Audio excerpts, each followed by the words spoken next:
Well, I've been telling stories now this last 10 years and more of Christmas tours and Super Nans and 12 Elaine's galore. To put a smile on a face is always pretty nice. Get all the laughs that you can get. Yes, sir, that's my advice. But lately I've been thinking that I'm not the real thing and that telling recitations kind of makes me second string. The musicians are the first string, and I figured out one day that I should get an instrument and even learn to play. Well, the boron can be played, they say, by any moron, see? So I figured sort of logically that could apply to me. And so I thought to play that drum would make me pretty cool. And it soon turned out that I was an exception to the rule. The missus bought a drum for me, and in a little bit I figured out which side of it I was supposed to hit. I found it kind of complex though, and I felt a little stunned. The missus hired Fergus on to show me how it's done. Well, he had me up and running in about 10 minutes flat, and I was feeling pretty cocky. Yes, sir, grinning like the cat. Then Fergus looked me in the eye and said, "Now listen, Dave, you must observe a certain protocol before you play. You don't just walk right in and sit right down at any music session and start to bang away with those of musical profession. The guitar and the accordion, the fiddle and the flute are all above your station, so don't be a big galoot. You're just about the spoon, see, in the music pecking order, and you must know your place and not infringe the music border.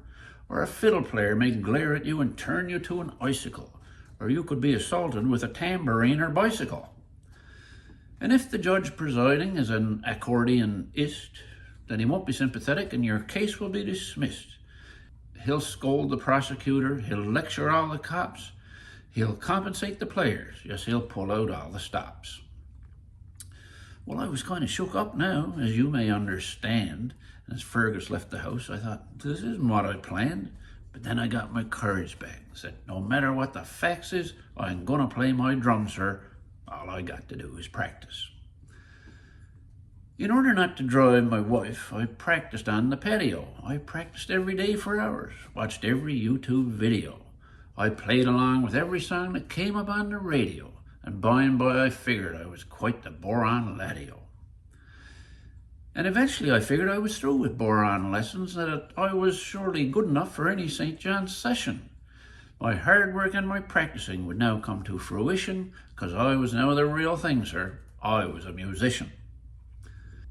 I strapped my boron to my back, figured that looked cool, walked down to the embassy, sat down on a stool, bought a pint of Guinness, thought that was the coolest label, and wandered nonchalantly to the session players' table. Billy was presiding, with Rob, Michelle, and Mike, and I was quite relieved to see that neither had a bike. In walked Aaron Collis with his accordion. "How are you, Dave?" says he. "Oh, I didn't know you played the drum." "Well, you know now what that crowd is like. They're all the finest kind." "Dave, old man," said Bill, "sure you can cut in any time." I placed my boron on my knee, got ready for the rocker, and started in the knocking with that little chummy knocker. Well, I was doing good at first with my rat-a-tat-tat-tat, till I went from music arithmetic to music algebra. Rob exchanged a worried look with Michelle on the flute.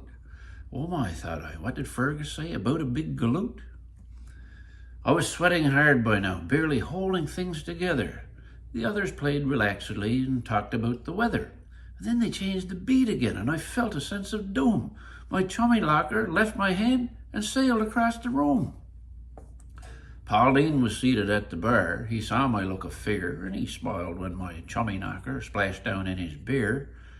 The room went deathly quiet, and I sat there. I was froze, and all hands looked away, out of sympathy, I suppose. Then Billy looked across at me with Rob, Michelle, and Mike, but neither one jumped up to go and try and find a bike. Then Rob spoke up and saved me from complete humiliation. "Dave, old man," says he, "I'd love to hear a recitation." And so I think perhaps I'll stick to telling stories, Leave the music to the music crowd. I don't know how to play. I'll hang my boron on my wall. The learning curve's too steep, and I think perhaps I only got the rhythm of the sheep.